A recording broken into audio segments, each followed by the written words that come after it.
Luke Tobin has successfully built, scaled, and exited 3 separate businesses. On top of that, he's also grown his LinkedIn following to over 150,000 followers. In this episode, I sat down with Luke because I had to understand how he managed to do all of these things. We dive into the nitty-gritty, including what it takes to actually succeed as a founder, and whether things like paid boosting of your posts on LinkedIn actually work. You won't want to miss this one. Let's dive into it. Welcome to Connection Accepted. Today we've got Luke Tobin on the pod. Luke, thanks for coming on. Matt, thanks for having me here. Appreciate it. Luke, for people who have never met you before, who is Luke Tobin? So, that's a big open-ended question, isn't it? Let's go for the business side of me. So my business background, kind of been doing this crazy thing called entrepreneurship for about 22 years. I've had 7 businesses in that time, 3 exits in 3 different industries, from hospitality to e-commerce, and then more recently agency. Outside of that, I work now on trying to support founders and help them with their growth journeys. I do a lot of work around positioning for exits and helping founders reach kind of successful outcomes. And I also write a newsletter. We've got about 100,000 subscribers on there called The Success Method. And we do a lot of kind of coaching around success psychology and mindset and that kind of stuff. So yeah, quite a mixed bag. Let's start with the 7 different businesses. Were you always an entrepreneur growing up, or where and how did this start? Yeah, I had my first business when I was 18. I think as soon as I was like legally able to have a business, I basically had one, and got into it. And the first business was a complete flop, I have to say. It was like a modeling agency, like casting agency, which was really difficult to scale. We did all right, but it was hard work and ended up, losing a bit of cash on that. My second business was a fine drinks and events company, buying in spirits and wine from all over Europe and then selling them through hospitality and trade in the UK.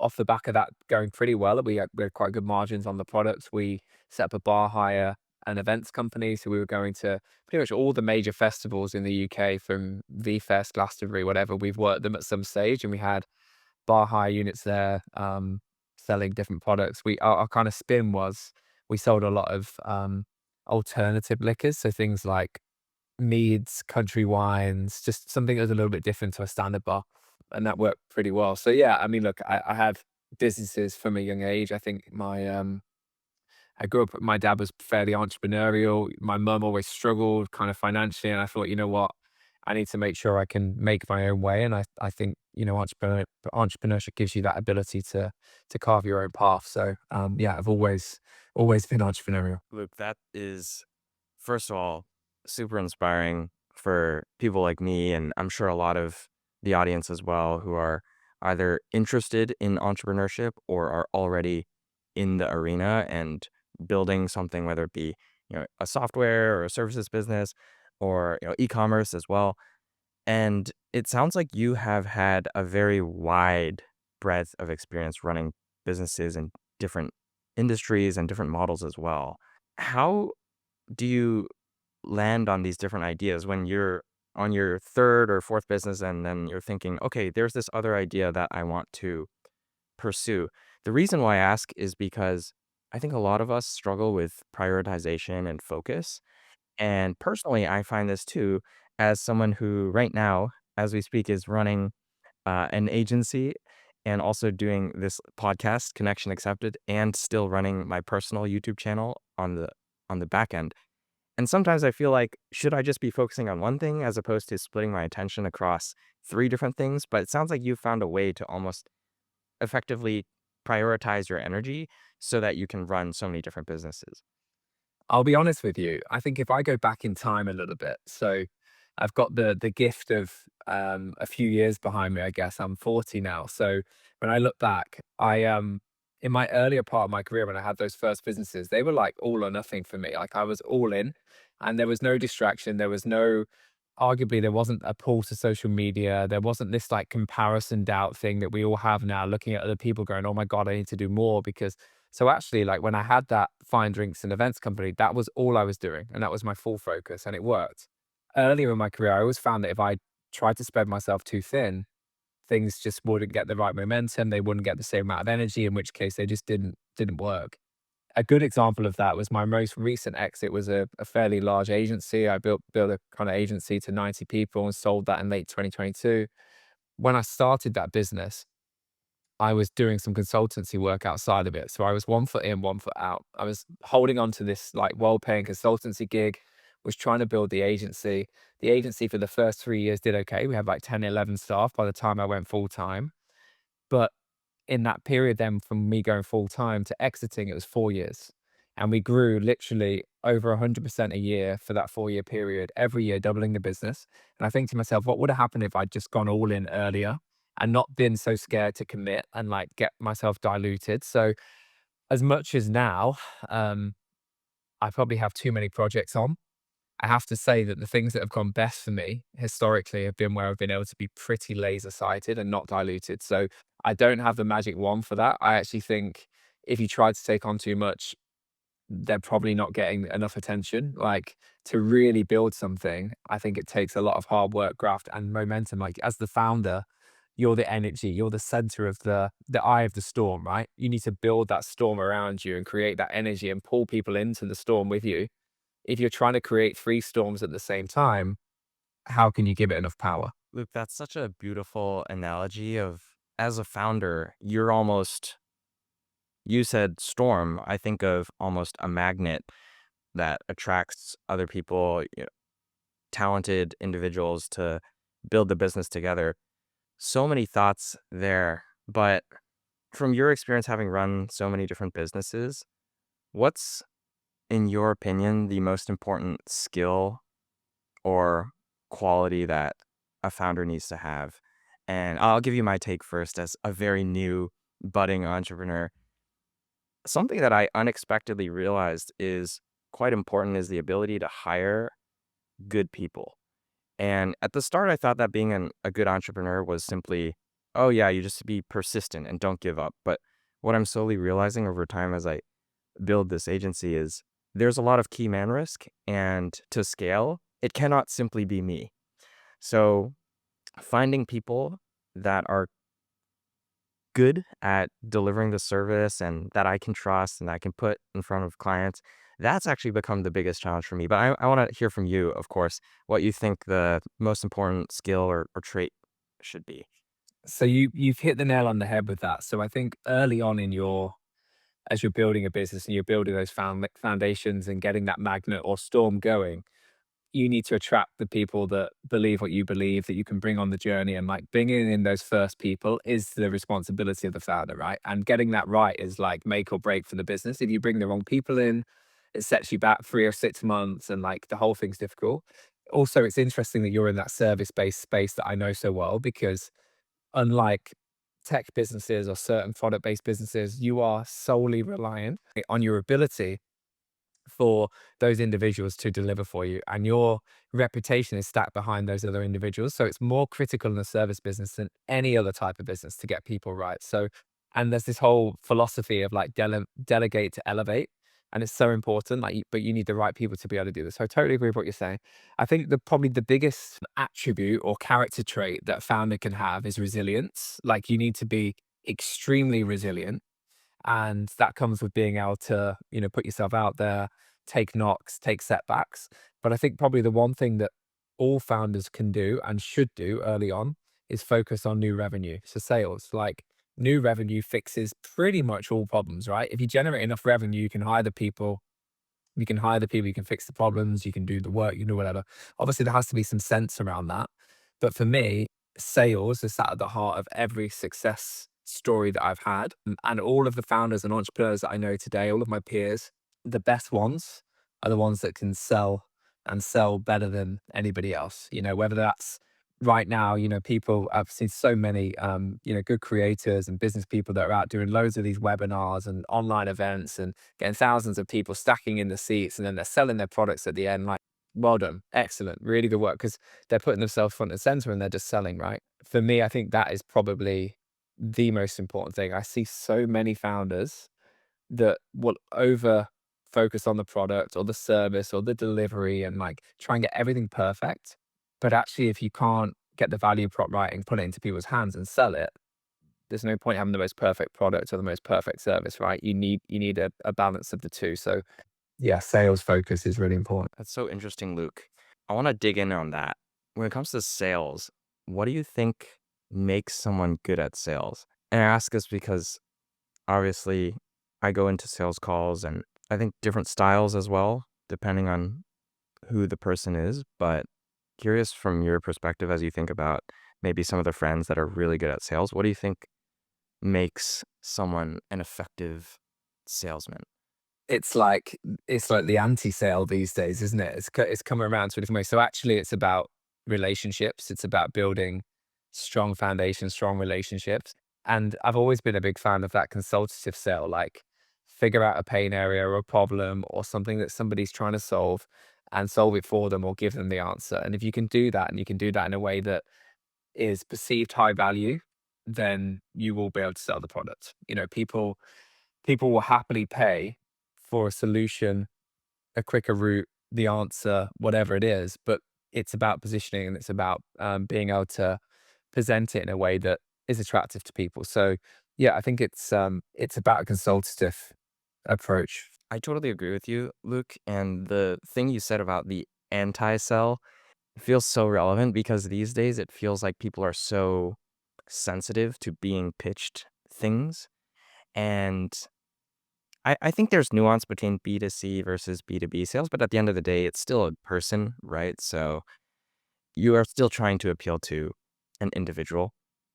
And because of how much people are used to getting pitched or getting messages, getting DMs if they're a decision maker at a business that a lot of people want to work with, then you almost have to come at it with a I'm just trying to help you, like let me provide value up front first before I even mention anything about working together.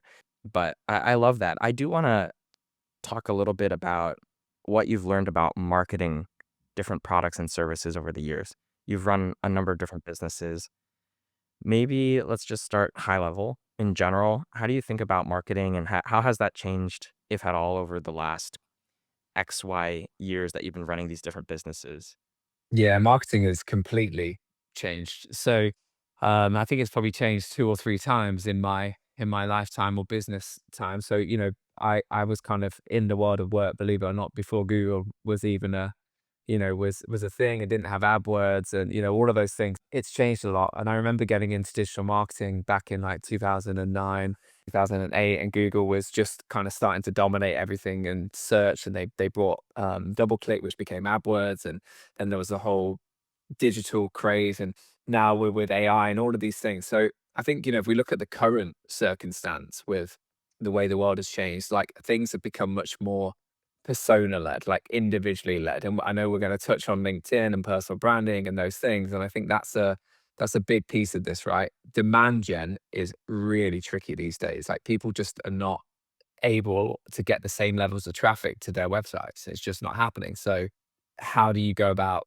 kind of countering that?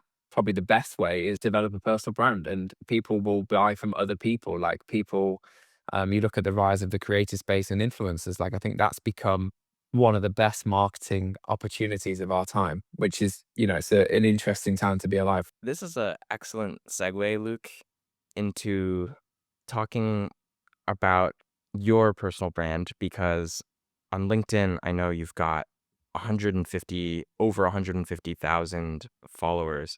When did you start building your personal brand? So not early enough. So I joined LinkedIn in 2010, right? I should have started building my personal brand in 2010, and today I'd be, well, God knows where I'd be with my personal brand, but I actually only really started focusing on it 2 years ago. And, I've grown quickly in that time. It's been great.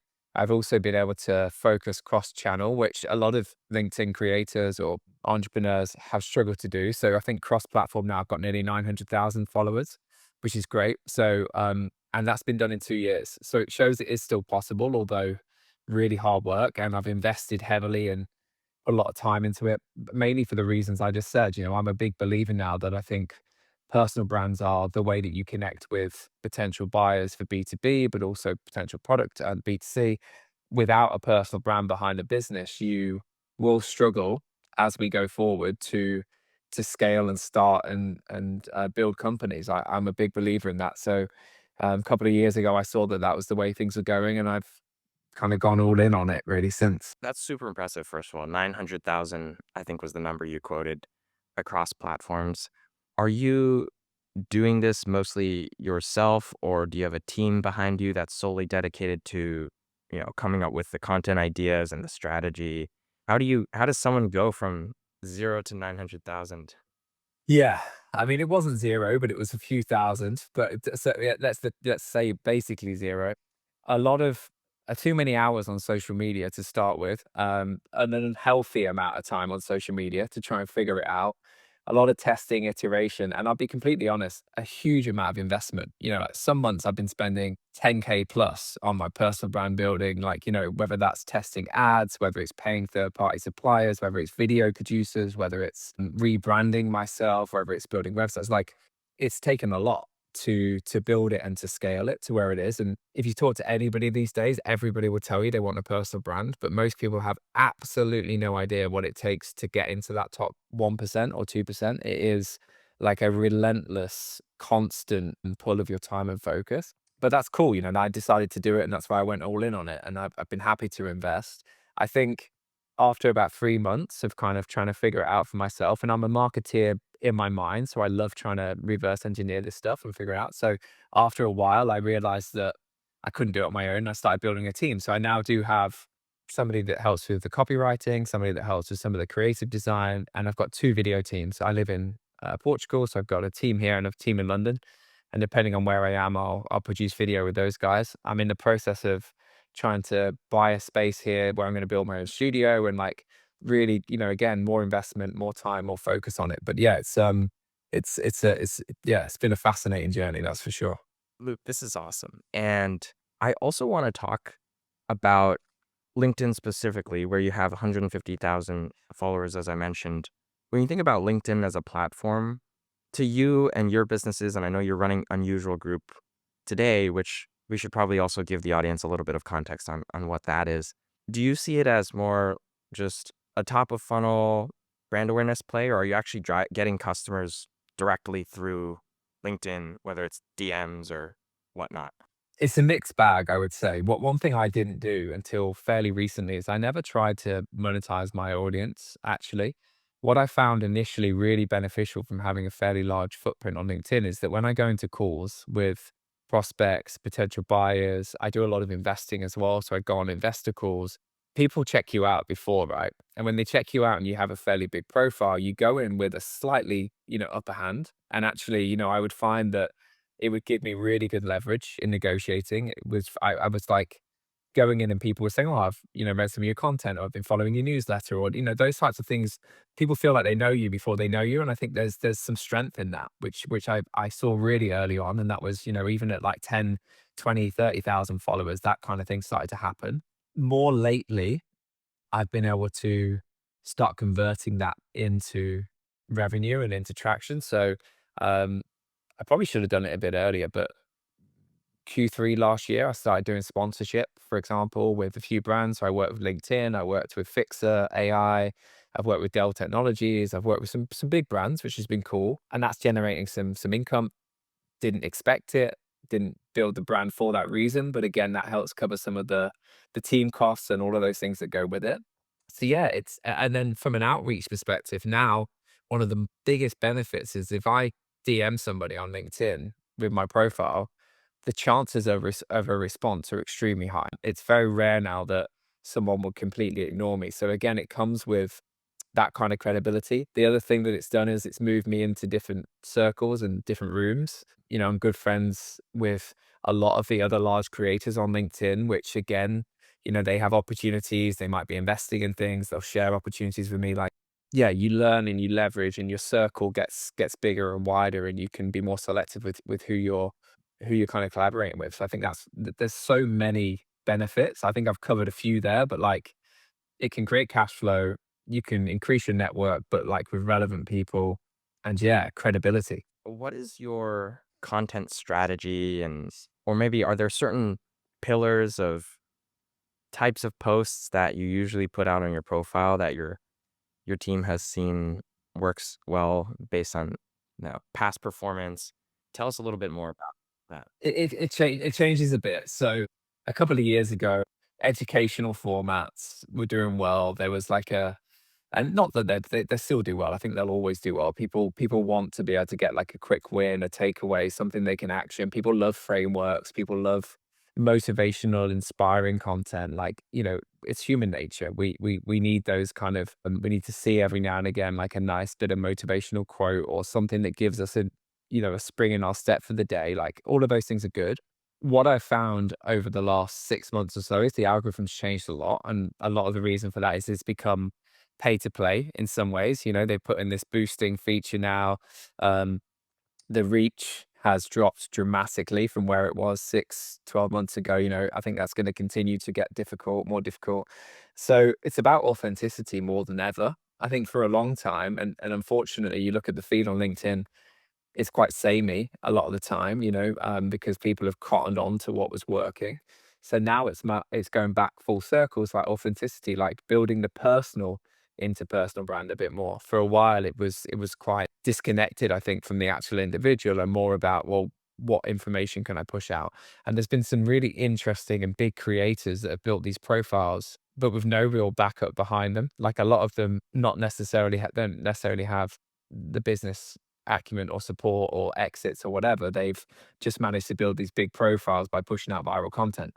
So for me, I think it's good. I think in the future now, people that have actually done something and have built a profile with credibility behind them, I think will become more transparent because I think the algorithm's going to force people to be more authentic and post more genuine content that's like relevant to that individual. And I think that's the way that it needs to go. And I think people will respect that more. That's how it used to be, and then it kind of lost its way for a little bit, and LinkedIn have been trying to pull it back. So for me, we do a mix of content types. We still do some of the educational kind of formats, but a lot of what we're trying to do now is much more building in public, sharing what we're doing in the businesses, and really bringing people into our story, which I think is really, what personal branding is about, right? Luke, I think that you hit the nail on the head there.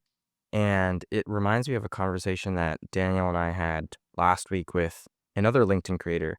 Her name's Dr. Juliana Chan, but she was a professor, trained at Cambridge, MIT, didn't do anything with content for many, many years.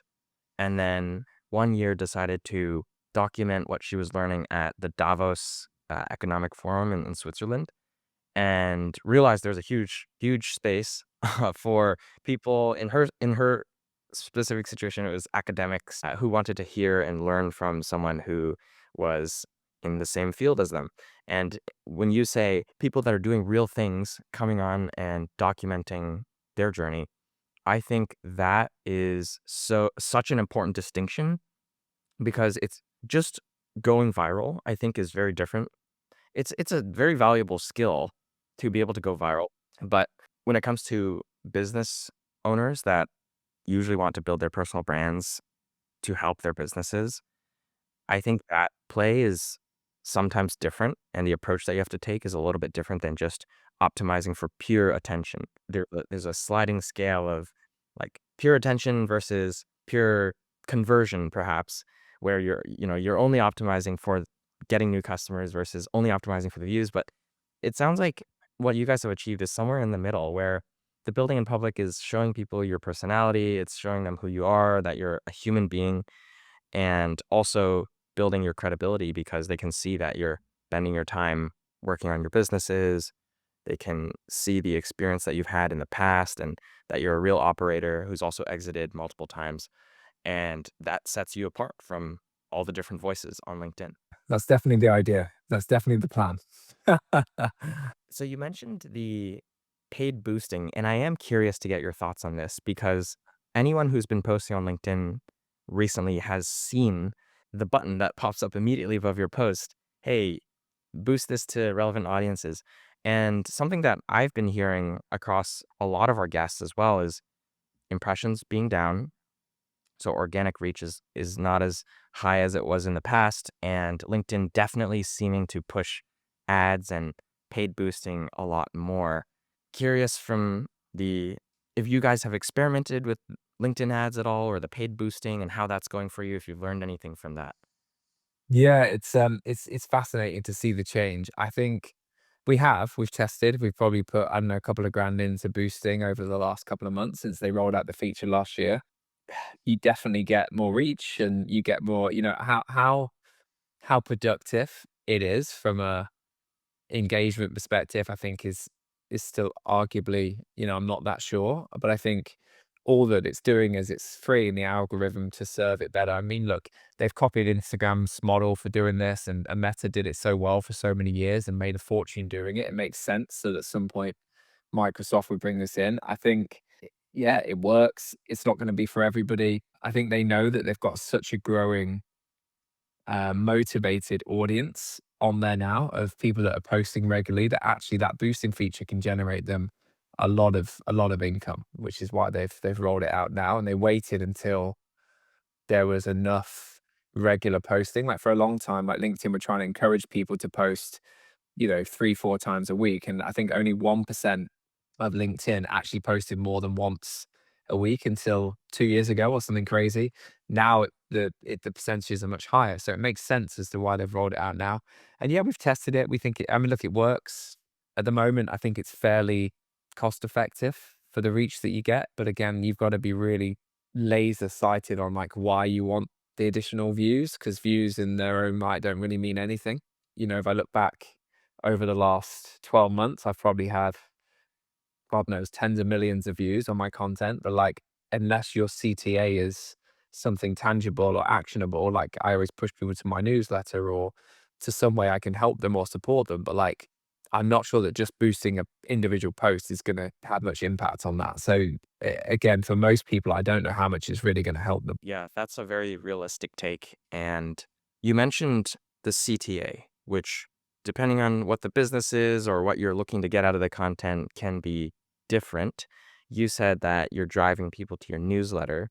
Has that always been the case? And one thing that I was curious to get your thoughts on as well, as someone who has run many different businesses, is some people may feel like, how do I effectively use my personal brand if I'm doing a lot of different things? Because conventional content advice is focus on one profile, focus on one customer ICP, and try to just speak to that one person. But what if I'm running multiple businesses, or what if there are 2 or 3 different audiences? Is it even worth trying to speak to all 3 at once, or should I just double down on one? Curious your thoughts there.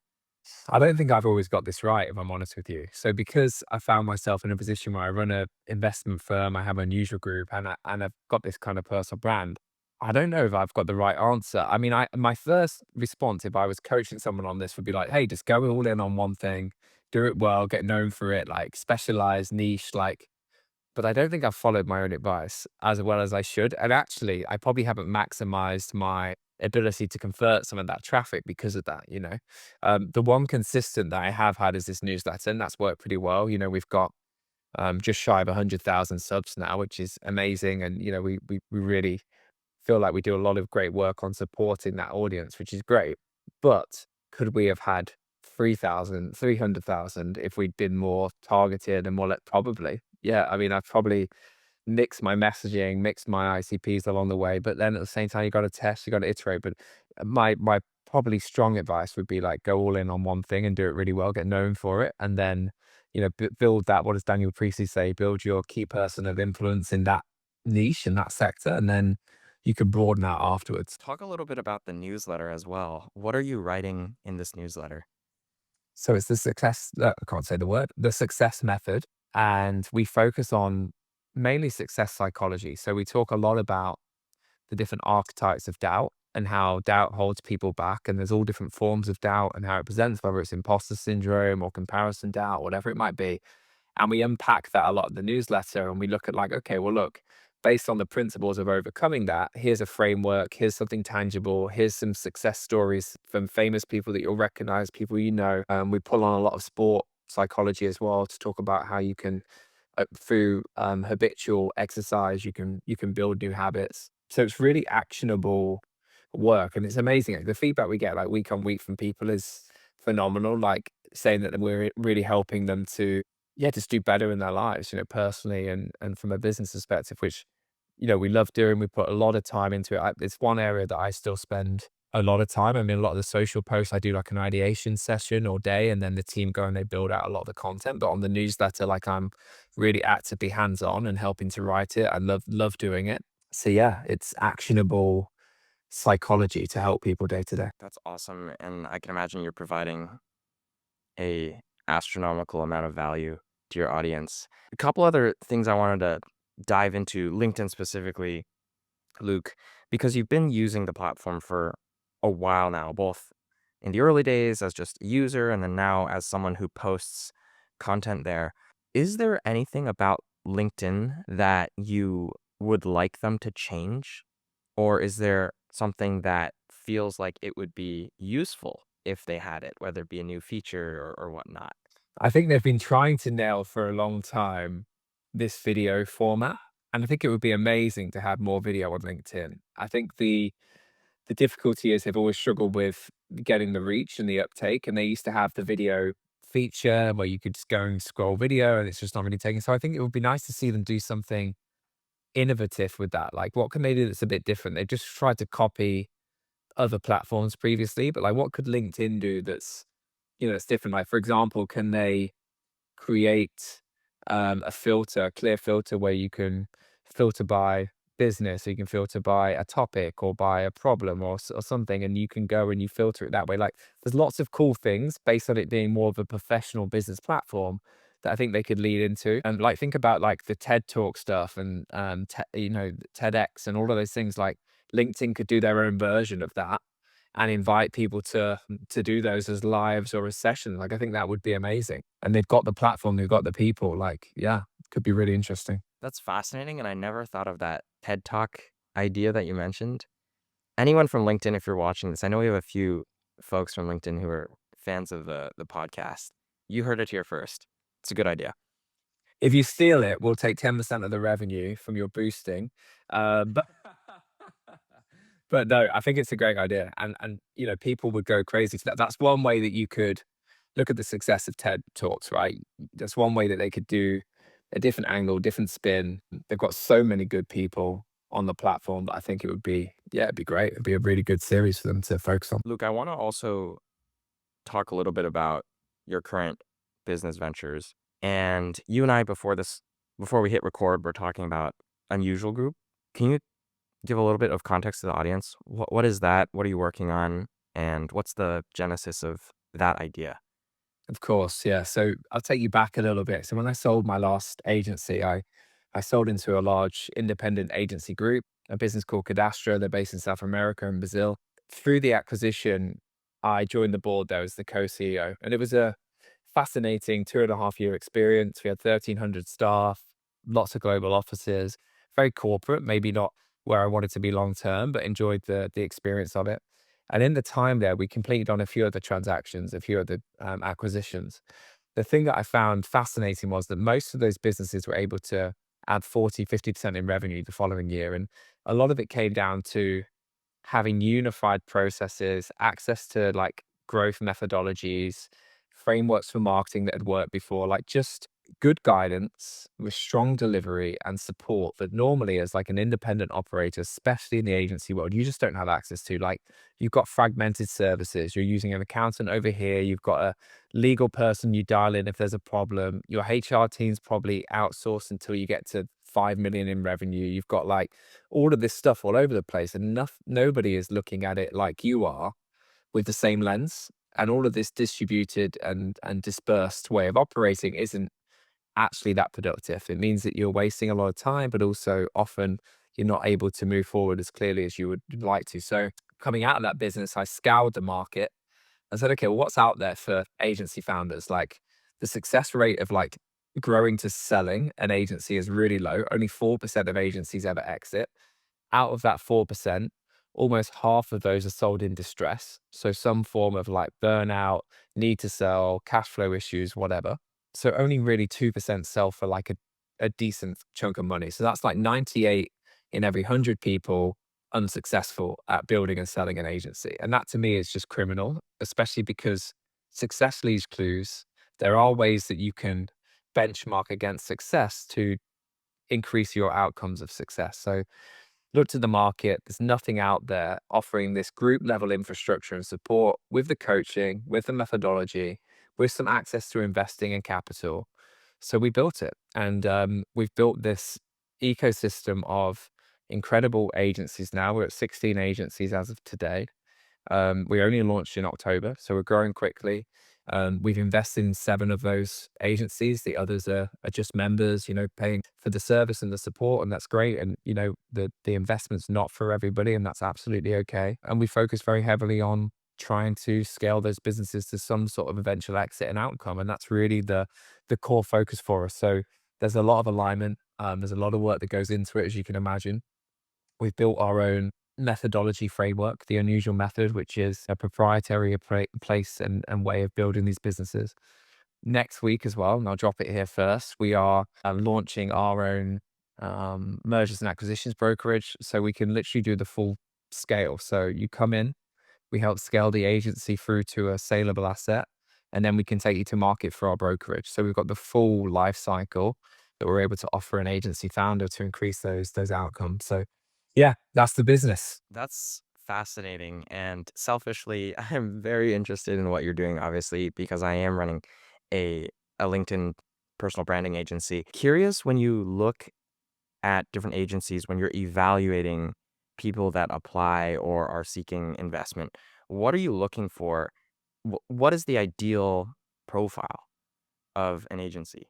First and foremost, we have a scoring criteria, but first and foremost, it comes down to the founder. Like, is the founder somebody that we feel like is open to suggestions, ideas, malleable, wants to grow, ambitious enough to take this all the way? Then it's looking at positioning, productization, and all the opportunities that come with like scale and how the positioning and the value prop of the business is.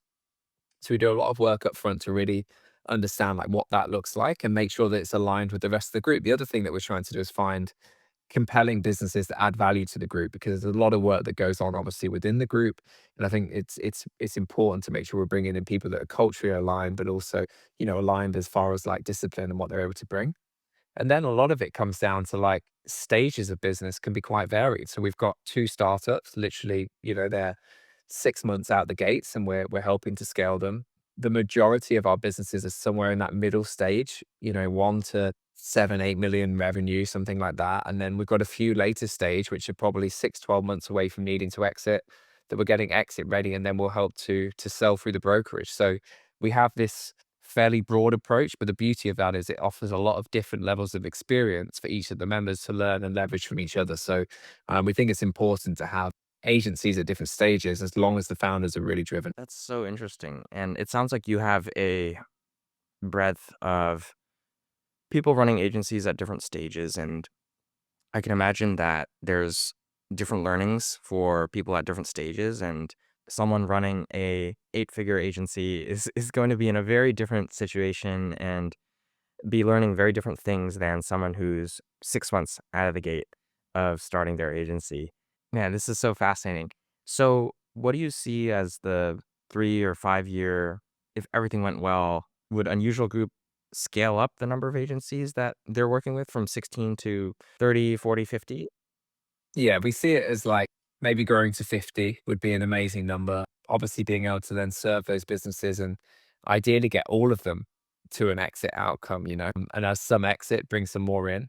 There's the potential in the future to sell as a group, as this collective as well. That's another opportunity. But really, the big focus is on, yeah, building stability. We want to branch out more internationally. We're looking at, branching out into the US and other markets and, supporting a wide range of forward-thinking founders. And that's really the ambition and the focus for now. And I see this as something that will incubate great businesses for the foreseeable and see where it goes. See where it goes. Another question I had around the work that you guys are doing at Unusual Group, which I think people who are thinking about starting a marketing agency or maybe current marketing agency owners that are listening to this may be curious about is, and to the extent that you can actually talk, because I know there's some proprietary systems that you guys have, but what are the biggest challenges that you see among agency owners that are trying to scale, and what kind of solutions or ways of thinking can they adopt to try and get past those ceilings that many people often get stuck at.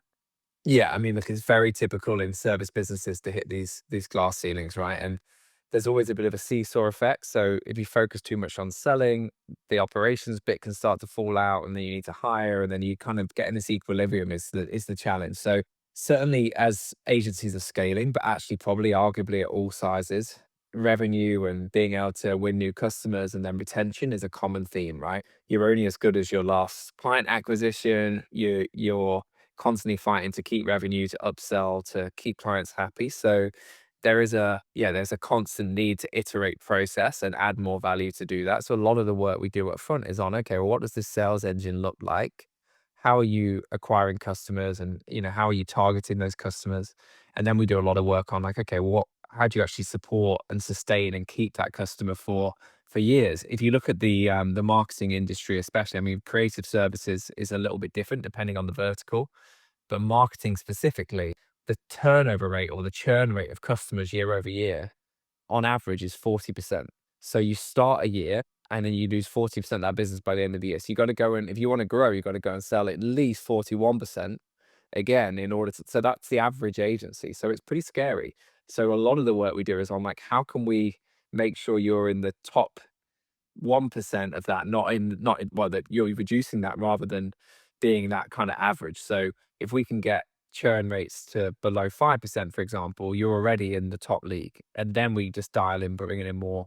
That there's a lot of methods to the way that we do it, but they're probably two of the most critical things that we focus on early on anyway. Yeah, it's really fascinating that you say that, Luke, because I feel as though a lot of the advice that's given to people that are running marketing agencies or who want to start marketing agencies is to focus a lot on the offer and to focus a lot on sales. And while that is definitely important, something that I personally have found is the quality of the fulfillment and the service that's actually being provided is in some cases equally, if not more important, because you don't want to have a leaky bucket. And to some extent, it's impossible. I think there will always be some clients that will turn off after, shorter than we would like. But something that I, as an agency owner, am still working through and definitely do not have it figured out, but is top of mind is how do I maintain a certain level of quality and really focus on delivering excellent service so that even if we are doing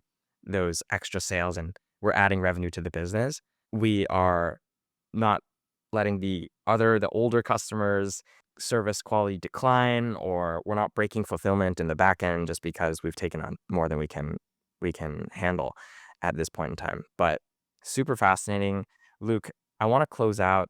Is there anything else that we haven't talked about related to LinkedIn or what you're doing with the business that you'd love to share with the audience?